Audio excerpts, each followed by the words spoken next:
If you're watching this, I'm sure you've heard of the term remote sales, remote closing, high ticket sales, all of that shit, right? So I wanted to make this video to speak about where I believe that the future of this space is going. More and more people are getting into it, and it's sort of becoming a bigger thing by the day. I genuinely believe this is one of the only things where it doesn't matter how saturated it gets, it's so evergreen. It's a skill where you can literally use it 100, 150, 200 years from now. The reason why is pretty simple, because here's the thing, right? The ability to sell something to someone, pretty much every single company needs it. And the type of sales that's becoming popular right now is typically for online agencies and online businesses in general.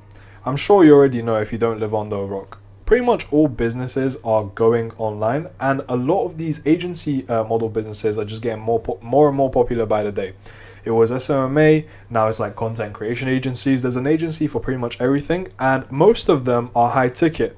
Because if you don't already know, to sell a high ticket service online, sure, you can do cold outreach, but the agencies that are making the most amount of money are running paid ads. And if you're running paid ads, it's very important that you keep a very good, safe margin in terms of your profit, so you can actually spend on ads comfortably, be able to acquire a customer or a client, and still make good profit. Therefore, the prices of these services are fairly high. If you're selling a high ticket service, just as a business owner, typically it's very difficult to get someone to just click on a link and buy that service without speaking to somebody first. There always needs to be a first point of contact, someone that they meet, someone that they speak to, in order for that transaction to take place. Because when you're buying something for $20, $30, $40, you don't really think about making that purchase too much. It's like a quick decision, you know? It's like, oh yeah, I see it, I like it, I want to get it. Boom, you purchase, and then it arrives at your door, obviously. But when you're making a bigger decision, for example,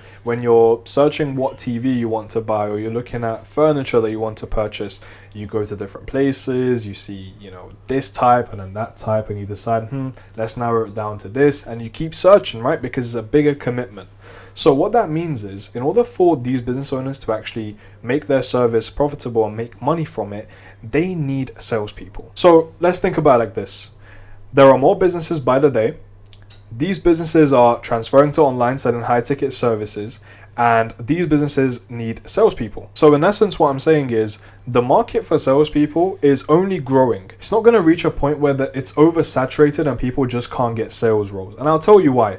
Most people have learned sales through free material, right? They've watched some YouTube videos, they've seen some reels on how to handle like the wife objection, etc. And they think they can sell, and they're going to be complete shit. There's only going to be a limited amount of people who are actually really good at sales and actually can sell to someone. What that means for you is, if you believe that you're above average, if you really stick to learning something, you can be better than the average person, there's always going to be a space for you in the remote sales space. So without rambling on too much, what I'm basically saying is that the future of sales and remote closing looks brighter than ever. I think there's a ton of opportunity to get in and make tons of money literally taking calls from your home. And if you are considering it, then it's not too late to get into it. I guarantee you that. So now that we've covered that, I guess the main question is, when are you looking to get into sales?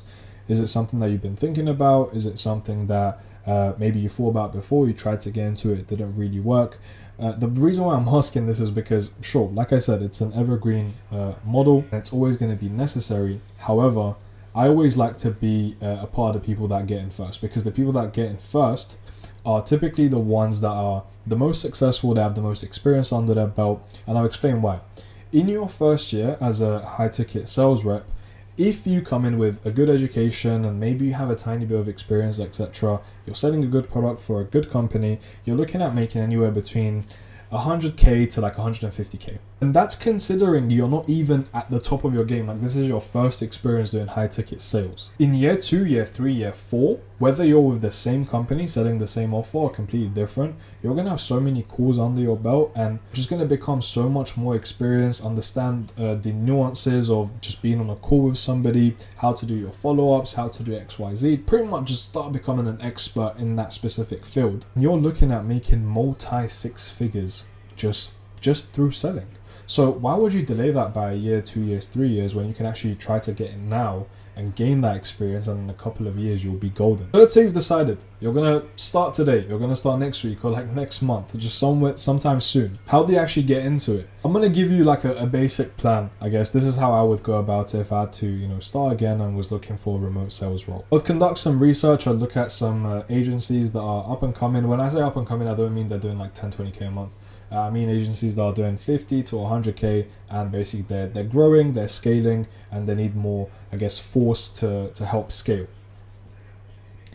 I'd make a list of about 150 agencies. 150 may sound a lot, but trust me, the amount of agencies out there that are doing multi-six figures, I know a lot of them myself. It's going to be super easy to find. You just need to take your time and go through doing so. Then I would start reaching out to these agencies saying, hey, look, this is the experience I have.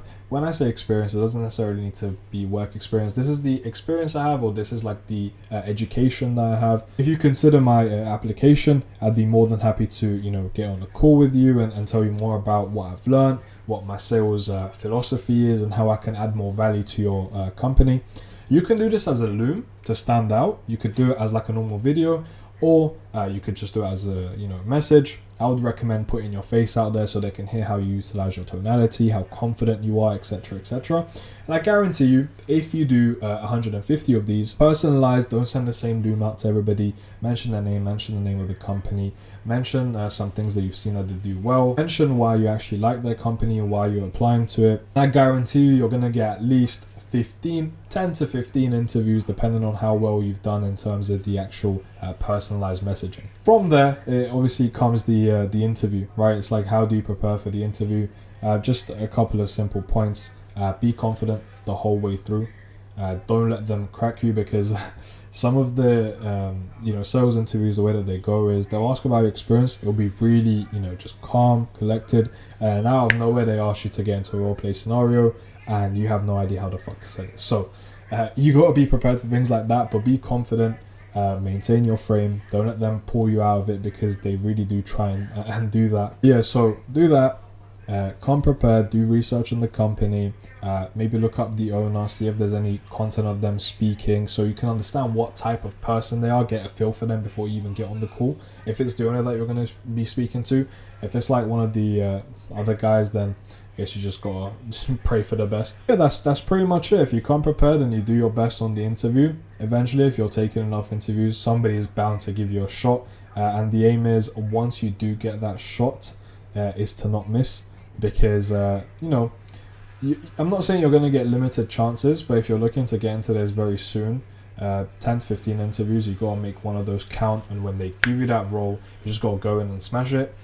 Most of the agency owners, what I've realized is they don't expect you to be a superstar right away. What they expect from you is to be coachable, for you to be really, really hardworking, and just dedicated to your craft, dedicated to improvement, and just standing behind the vision and the message of the agency, and just being a good team member overall. Yeah, that's all. I don't want to make this video too long. Hope that provided good value and good information for you. If you are looking to actually take learning about sales seriously, etc., I am currently offering a completely free training, almost like a demo of my program that I'm yet to release to the public. So if you do want to be one of the first people to get in on that, just comment down below, comment anything, and I'll get in touch with you personally and we'll sort that out. Other than that, if you like the video, drop a like, comment, subscribe for more videos, whatever there is to, you know, push out the algorithm. But yeah, that's it from me for today. Take care.